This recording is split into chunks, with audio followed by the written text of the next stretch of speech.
Assalamualaikum.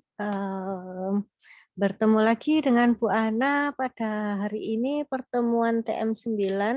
Kita membahas tentang motivasi konsumen. Nah, sebelum masuk ke motivasi konsumen, Bu Ana mau mereview tentang faktor apa saja ini coba.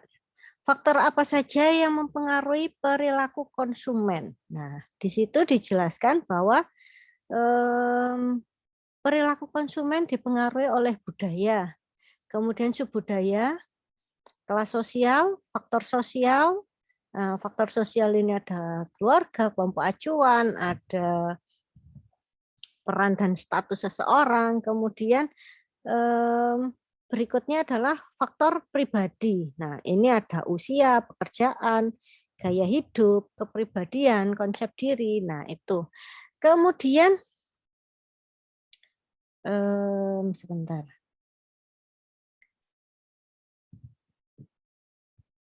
Kemudian secara psikologis. Nah, faktor psikologis juga mempengaruhi pada perilaku konsumen, yakni perilaku dalam memutuskan untuk membeli sesuatu barang. Nah, faktor psikologis ini ada apa saja? Nah, coba lihat di sini ada motivasi, ada persepsi, pembelajaran, dan keyakinan serta sikap. Nah, kemarin kita sudah membahas tentang persepsi dan pembelajaran.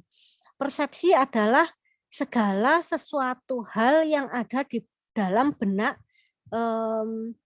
kita. Jadi suatu hal itu bisa berupa produk, jasa, ataupun pengalaman terhadap suatu kegiatan. Nah, itu yang ada di dalam benak seseorang. Nah, ini berkaitan dengan harapan kita dibandingkan dengan yang kita dapatkan atau yang telah kita lakukan atau yang kita dapatkan. Jadi harapan versus yang kita dapatkan. Apakah kita menginginkan sesuatu, apakah barang tersebut sudah sesuai dengan yang ada di benak kita. Nah, itu adalah berhubungan dengan persepsi. Atau kemarin Bu Ana sempat menyinggung tentang branding. Jadi menanamkan sebanyak mungkin persepsi ke dalam benak seseorang. Nah, persepsi itu sendiri adalah kepercayaan terhadap sesuatu barang, apakah barang itu bagus ataukah barang itu murah tapi berkualitas. Nah, seperti itu. Kemudian tentang pembelajaran. Pada TM8 sudah Bu Ana review tentang pembelajaran. Jadi setiap orang pasti melalui adanya suatu proses pembelajaran. Jadi suatu proses pembelajaran itu bukan hanya saat kita di bangku sekolah atau saat kita bekerja atau saat kita menemui suatu pengalaman kehidupan. Nah, itu jadi ketika kita belanja pun itu ada proses pembelajaran.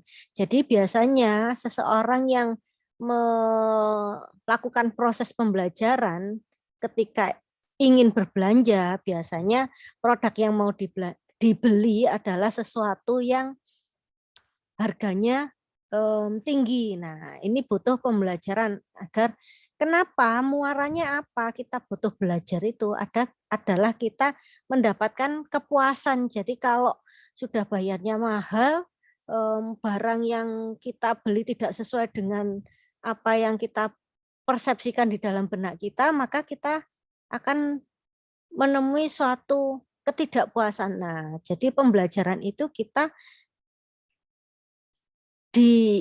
dilakukan. Jadi pembelajaran itu kita lakukan ketika kita ingin mendapatkan kepuasan maksimal terhadap suatu produk yang akan kita beli. Nah, itu adalah pembelajaran. Nah, pada hari ini kita bicara tentang motivasi. Nah, apa sih motivasi? Bisa dilihat di atas ini ya. Motivasi menurut Sigmund Kanuk, yakni kekuatan pendorong dalam diri seseorang yang memaksanya untuk melakukan suatu tindakan. Nah, motivasi bisa berarti dorongan dari dalam diri seseorang. Jadi dalam diri sendiri ini timbul suatu dorongan, oh sepertinya saya pengen ini. Mungkin kalau motivasi itu lebih dari sekedar butuh ya. Jadi naik ke tingkat di atasnya kebutuhan, yakni keinginan. Jadi setelah kita terpenuhi apa yang namanya kebutuhan kita, ketika kita ingin membeli sesuatu berdasarkan keinginan kita, nah di sini harus ada faktor pendorong. Jadi pendorongnya apa? Nah, ini berasal dari sikap seseorang. Jadi sikap seseorang ini berbeda-beda. Makanya kenapa pada TM9 ini judulnya adalah motivasi konsumen dan afeksi. Nah, kita lihat afeksi di sebelah sini ya. Nah, afeksi. Jadi afeksi itu merupakan apa? Afeksi itu adalah komponen sikap. Jadi sikap seseorang itu terbentuk dari 3 komponen. Yang pertama kognitif, kedua afektif, afeksi, kemudian yang ketiga adalah konatif. Nah, seseorang bersikap mengambil suatu keputusan, mengambil suatu tindakan itu berdasarkan yang pertama kognitif. Apa artinya kognitif di sini adalah cara berpikir. Nah, cara berpikir ini berhubungan dengan TM8 yakni proses pembelajaran pada konsumen. Jadi konsumen ini tingkat berpikirnya, cara berpikir kritisnya itu skillnya berbeda-beda. Ada konsumen yang begitu teliti mereview suatu produk, ada konsumen yang nggak seberapa mendetil tentang kualitas produk tersebut, yang penting dia dapat apa yang dia mau. Nah, itu adalah tingkat kognitif seseorang yang berbeda-beda pada tiap konsumen. Kemudian afeksi. Apa yang dimaksud dengan afeksi di sini adalah sikap yang berdasarkan pada perasaan. Jadi maksudnya apa di sini?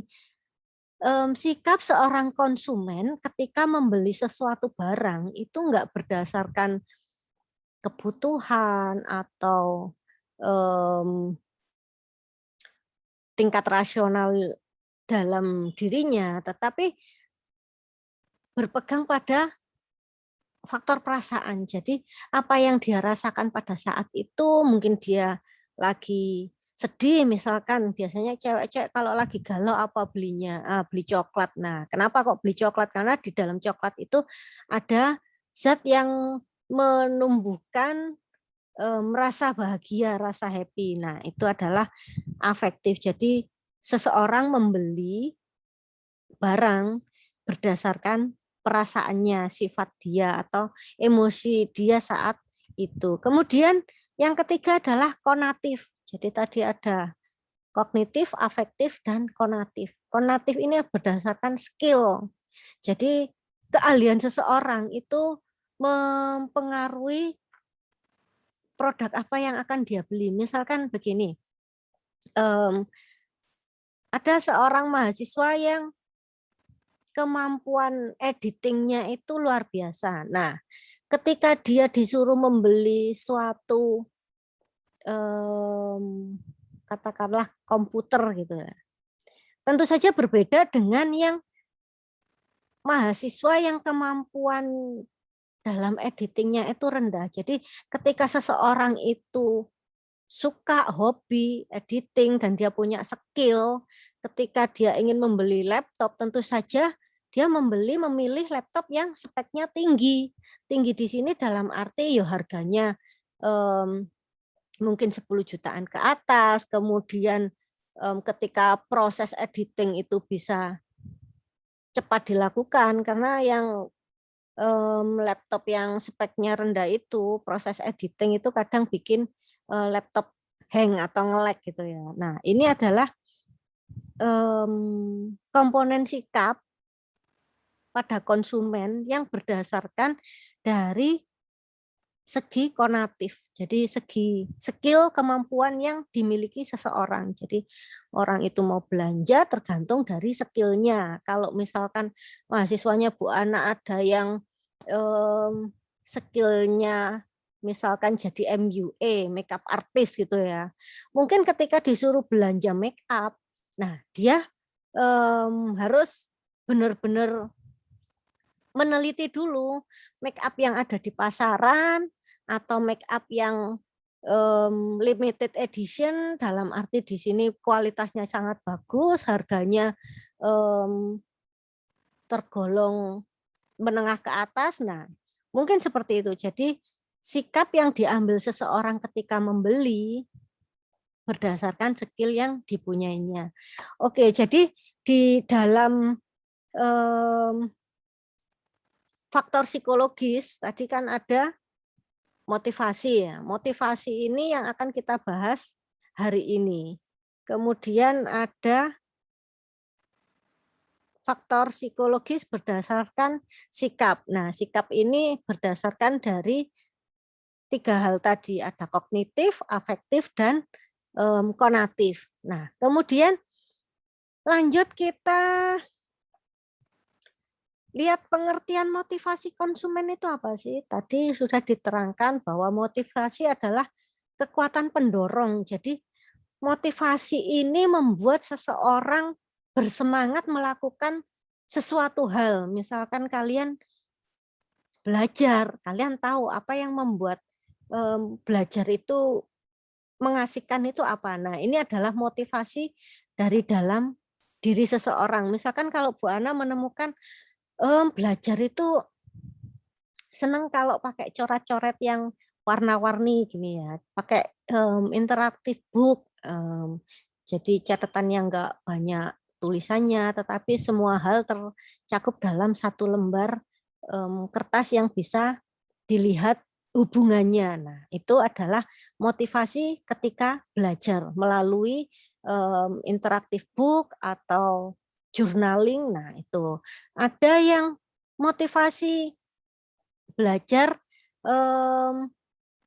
ketika berteman. Nah, motivasi ketika diskusi dengan teman itu tergantung dengan diri seseorang, karakter seseorang. Misalkan kalau Bu Ana introvert, sukanya belajar sendiri, nggak masalah kalau nggak ada temennya. Tapi kalau yang tipenya ekstrovert, ketika belajar yang dikatakan asik, nah itu harus ada teman yang bisa diajak ngobrol, bisa diajak diskusi, bisa diajak ketawa-ketawa sambil belajar. Nah, itu adalah motivasi belajar. Nah, kalau motivasi konsumen ketika belanja bagaimana? Nah, di sini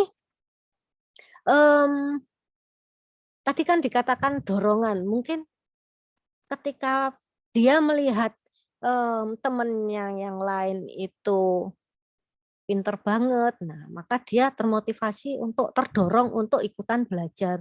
Kalau dia melihat temennya itu kerjanya rajin banget, mungkin dia termotivasi untuk ikut mulai merintis menjadi entrepreneur. Nah, ketika seorang mahasiswa itu melihat temannya itu udah cantik, glowing, bisnisnya maju. Nah, dia tergerak untuk bagaimana sih caranya ikutan bisnisnya, ikutan apa namanya, biar ikut pinter, biar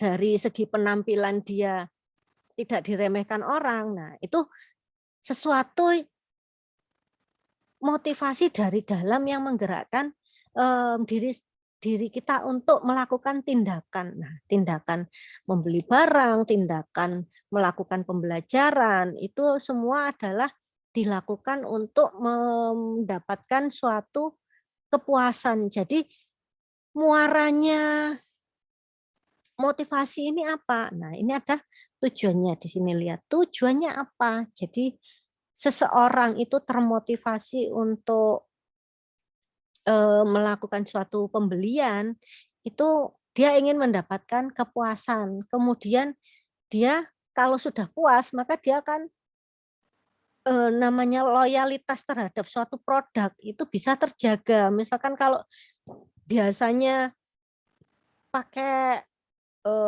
sepeda motor merek Honda gitu ya, misalkan karena dia puas, dia suka dengan modelnya Honda, maka ketika dia ingin membeli sepeda motor lagi, dia pasti memilih merek Honda. Nah, itu. Kemudian dari segi efisiensi dan efektivitas. Nah, ada dua kata, efisiensi dan efektivitas. Apa beda efisiensi dan efektivitas?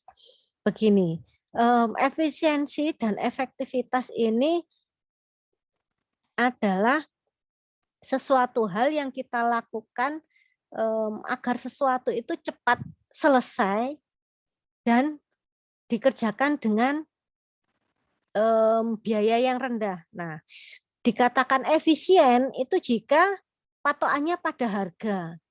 Kalau harganya bisa ditekan sedikit mungkin, tapi pekerjaannya selesai, maka itu dikatakan efisien. Tetapi kalau suatu pekerjaan, misalkan memotong pohon gitu ya, pakainya apa? Nggak bisa pakai pisau dapur, harusnya pakai gergaji mesin itu. Nah, itu kan gergaji mesin itu kan harganya nggak bisa dipatok rendah ya, harganya pasti besar lah. Nah, dikatakan efektif di sini adalah ketika gergaji mesin itu bisa cepat melaksanakan pekerjaan. Jadi memotong pohon itu dilakukan dengan mudah, tidak selama sesulit kalau pakai gergaji yang manual. Nah, itu bedanya efisiensi dan efektivitas. Kalau efisiensi itu menekankan pada biaya yang digunakan, sedangkan efektivitas itu menekankan pada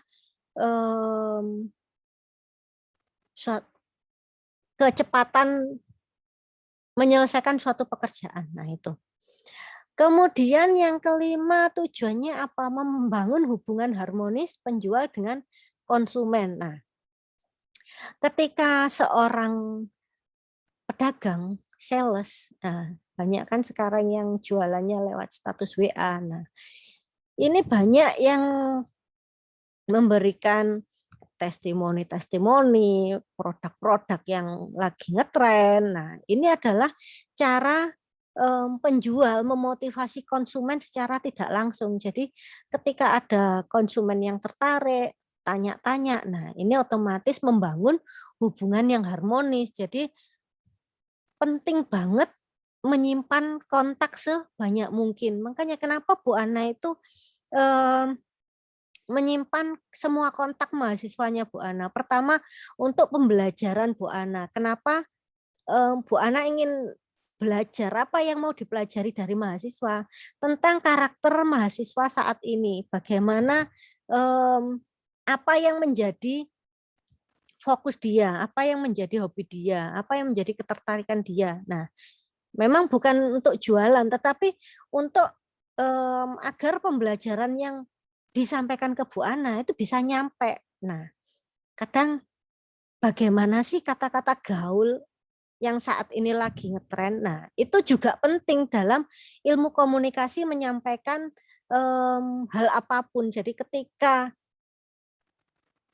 seorang dosen, guru menyampaikan sesuatu kepada mahasiswanya atau kepada muridnya, antara murid SD, SMP, SMA, kuliah itu punya tingkatan bahasa yang berbeda. Nah, disinilah seorang pendidik itu harus terus belajar tentang cara memahami, cara mengkomunikasikan apa yang dia pikirkan agar menjadi suatu motivasi kepada siswanya untuk lebih menaruh minat pada pembelajaran. Nah, mungkin dari tugas yang Bu Ana berikan tentang kreatif book, creative notebook, Nah, Bu Ana banyak melihat kalau mahasiswanya Bu Ana sudah termotivasi dari dalam. Oh iya, bagus ya kalau kita bisa bikin buku kita sendiri, buku ala-ala kita, buku textbook yang kreatif, yang ada tulisan tangannya, tetapi juga ada print-printan materi dari dosen. Nah, itu jadi kenangan. Misalkan hari ini itu mungkin hal yang biasa. Oh, apa sih? Dapat materi perilaku konsumen. Tetapi ketika nanti kalian sudah lulus, mungkin kalian kangen dengan suasana kampus. Nah, ketika ketemu bukunya tadi, oh iya ya, pernah diajarin Bu Ana ini ya tentang kreatif notebook ya. Di sini ada perasaan senang mengerjakan tugas. Ya, tugas nggak berasa kayak tugas. Nah, itu adalah ya, menumbuhkan ini tadi sikap ini tadi. Jadi kognitifnya dapat, cara berpikirnya terasah, kemudian afektifnya itu dapat, emosi, membangun perasaan kalian tentang rasa senang ketika belajar, ketika mempelajari sesuatu apapun itu, mungkin belajar masak, mungkin belajar editing, mungkin belajar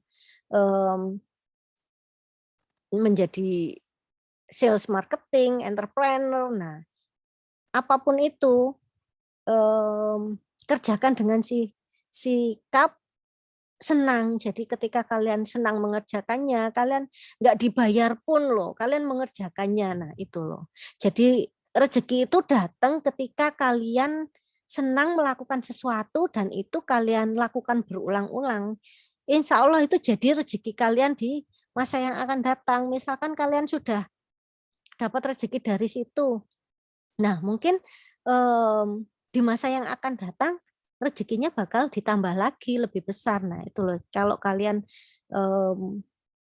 pikirannya terasah, kognitifnya terasah, kemudian afektifnya dapat, kalian bisa menginspirasi orang lain, kalian bisa sharing apa yang menjadi kesukaan kalian dan orang lain ikut. Nah itu adalah sisi afektif. Sedangkan sisi konatif itu adalah perwujudan dari cara berpikir kalian dan perasaan kalian itu tertuang dalam sikap kalian. Jadi tindakan skill seseorang itu tertuang ketika ada proses berpikir, ada bagaimana cara dia merasakan suatu kegiatan. Nah, itu pasti terlihat dari tindakannya. Ada juga sih yang kreatif, notebooknya itu tidak seperti harapan dan persepsinya Bu Ana. Jadi agak ngelus dada juga Bu Ana. Padahal ini cewek loh ya. Ngelem aja nggak bisa rapi. Nah itu mungkin dia mempersepsikan perasaan buruk dulu. Jadi ini tugas apaan sih, malas ngerjakannya. Nah gitu. Jadi ketika seseorang itu sudah malas mengerjakan dan hasilnya pun pasti sangat kurang sekali. Jadi ketika kalian itu tidak berminat mengerjakan sesuatu, ya sudah nggak usah dikerjakan gitu loh. Daripada kalian buang-buang waktu, buang-buang tenaga, atau hasilnya jelek juga, mending kalian bilang ke Bu Ana, Bu saya nggak ada tugas lain, mungkin saya bikin video aja bagus. Kalau bikin video, kalau bikin buku kreatif saya malas Bu, nggak apa-apa, boleh sama Bu Ana. Jadi intinya apa, Bu Ana ini ingin membangun rasa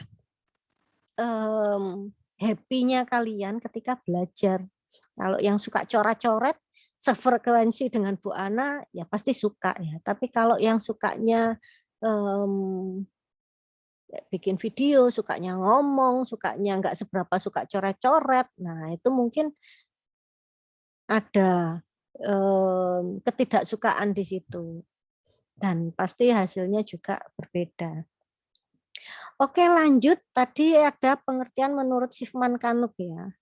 Menurut Setiadi 2003 juga sama. Jadi keadaan dalam diri pribadi. Nah, di sini ada kata pribadi itu berkaitan dengan sikap. Sikap tadi komponennya ada 3, yakni kognitif, afektif, dan konatif.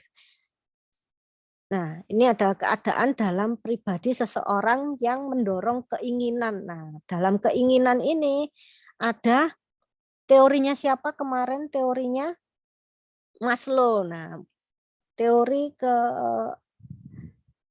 apa namanya? Pada TM2 ya. Bu Ana sudah memberikan tugas teori siapakah ini. Nah, ini ada teorinya Maslow tentang psychological need, safety need, social need, esteem need, dan self actualization. Ini adalah berdasarkan keinginan tadi ya, keadaan dalam pribadi seseorang. Pribadi itu berupa sikap dan tindakan, kemudian yang mendorong untuk melakukan untuk mewujudkan keinginannya. Nah, keinginannya apa? Tentu saja kegiatan untuk mencapai tujuannya. Oke, kemudian ada berapa jenis motivasi? Menurut Sigit ada 2, yakni motivasi untuk membeli itu seseorang kadang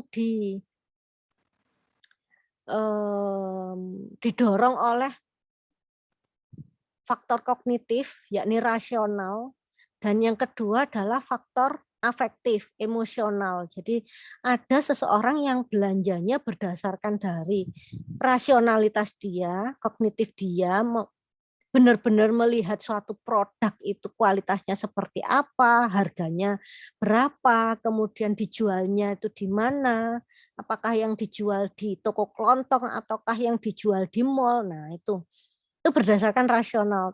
Kemudian membeli barang berdasarkan emosional. Jadi emosi apa yang saat itu sedang dia alami, itulah yang akan mendorong dia untuk membeli sesuatu. Misalkan lagi jengkel nih, pingin makan banyak, makan yang enak, makan di mall. Nah, itu adalah pembelian berdasarkan emosional. Nah, kemudian ada faktor yang menyebabkan timbulnya motivasi. Jadi motivasi ini kenapa sih timbul? Nah, itu ada faktor internal dan faktor eksternal. Jadi kalau internal itu adalah kepuasan dari dalam diri sendiri, sedangkan eksternal adalah ingin terlihat